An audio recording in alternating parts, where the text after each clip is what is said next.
चंद्रमा मनसो जात च चक्षुः सूर्यो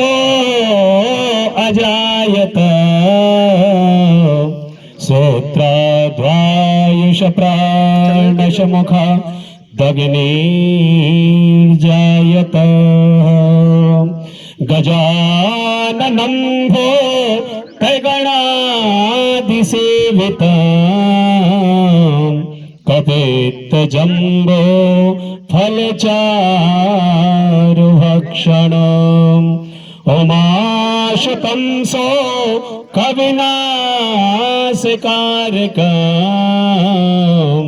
नमामि विघ्ने स्वरपादपङ्कजम् कियया सर्वविधं व्याप्तं जगता स्थावर जंगमम् तां धेनुं शिरसा वन्दे भूता भवस्य मातरम् श्रीगोमात्रं पूजनं वहं करिष्ये जलस्नानं समर्पयामि हरियम्नाः चंदनं समर्पयामि गन्धद्वारान्तराधर्षां